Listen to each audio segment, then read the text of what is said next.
Assalamualaikum warahmatullahi wabarakatuh. Hai Sobat Pasien Pintar, jumpa lagi dengan channel kita Pasien Pintar, channel video edukasi mengenai penyakit sehari-hari dalam ranah penyakit dalam. Sebelumnya, perkenalkan terlebih dahulu, saya Dr. Hana Nadia, spesialis penyakit dalam, yang pada kesempatan kali ini ingin menjelaskan bagaimana cara kita bisa mengenali penyakit gagal ginjal dan juga mencegah gagal ginjal. Nah, sobat sekalian, untuk mengawali segmen kali ini, saya ingin menjelaskan mengenai normal dari ginjal manusia. Normalnya, ginjal manusia ada 2 buah, terletak di bagian tengah dari punggung, di bawah kedua tulang rusuk kita, di mana ginjal kita memiliki fungsi yang sangat penting sekali.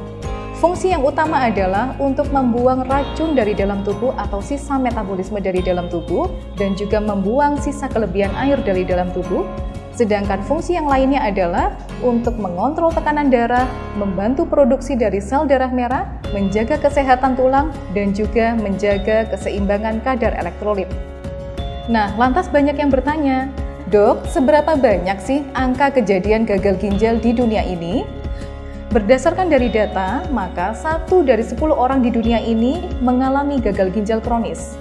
Dan gagal ginjal kronis adalah penyebab kematian ke-18 di seluruh dunia berdasarkan dari data pada tahun 2010.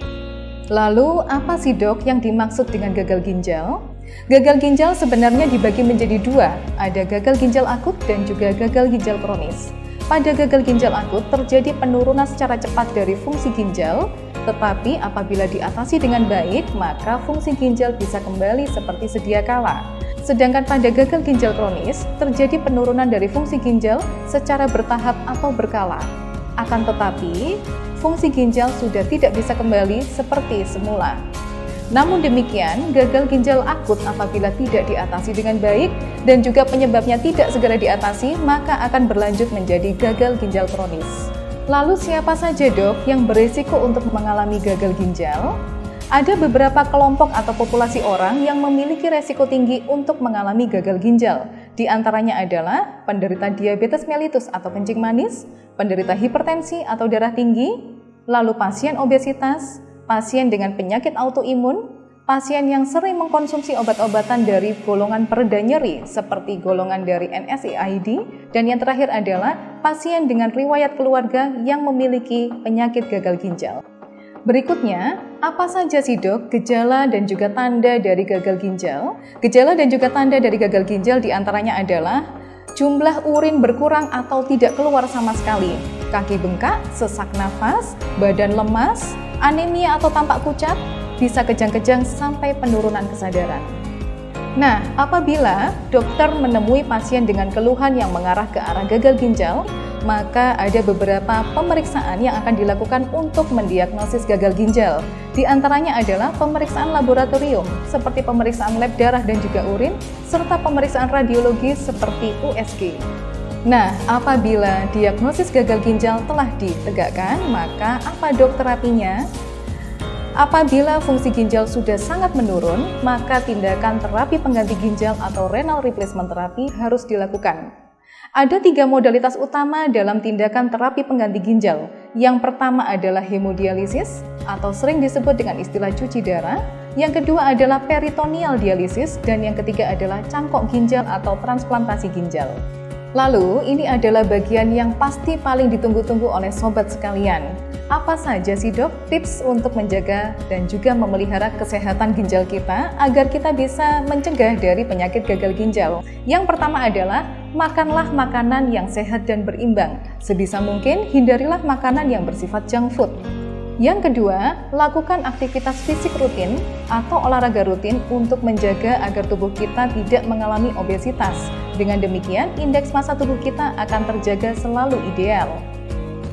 Yang ketiga, kendalikanlah gula darah, terutama apabila Anda adalah penyandang diabetes mellitus atau kencing manis, dan juga kendalikan tekanan darah Anda, terutama untuk para penyandang hipertensi. Konsumsilah selalu obat-obatan anti-hipertensi maupun obat-obatan anti-diabetes yang telah diresepkan oleh dokter Anda. Dan jangan khawatir, konsumsi 2 jenis obat tersebut dalam jangka waktu yang lama atau bahkan seumur hidup tidak akan membahayakan ginjal. Justru kedua obat tersebut akan memberikan efek proteksi bagi ginjal Anda. Yang keempat, pastikan hidrasi tubuh kita selalu cukup. Kita bisa minum minimal 2 liter atau 8 gelas sehari untuk mencukupi kebutuhan cairan tubuh Anda. Akan tetapi, apabila Anda telah didiagnosis mengalami penyakit jantung atau penyakit ginjal sebelumnya, maka tentunya diskusikanlah terlebih dahulu dengan dokter Anda tentang seberapa banyak jumlah cairan yang boleh dikonsumsi dalam sehari. Selanjutnya, stop merokok dan juga stop alkohol, karena dua zat ini terbukti memberikan dampak yang negatif bagi ginjal. Selanjutnya, hindarilah penggunaan obat-obatan pereda nyeri yang berlebihan. Obat-obatan pereda nyeri yang banyak memberikan dampak negatif bagi ginjal biasanya berasal dari golongan dari obat NSAID seperti aspirin, ibuprofen, naproxen, dan lain-lain yang selama ini banyak dijual secara luas dan bisa diperoleh tanpa resep dokter. Dan yang terakhir, untuk populasi khusus seperti penyandang diabetes, hipertensi, pasien dengan penyakit autoimun dan juga batu ginjal, maka Anda perlu melakukan screening fungsi ginjal secara berkala.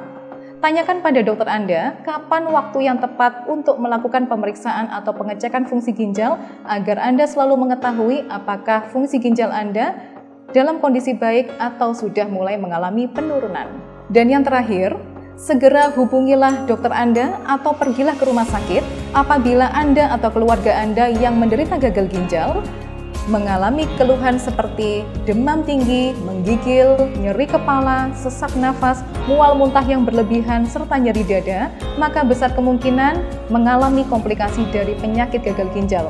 Segera hubungi dokter Anda atau pergilah ke rumah sakit untuk mendapatkan pertolongan segera.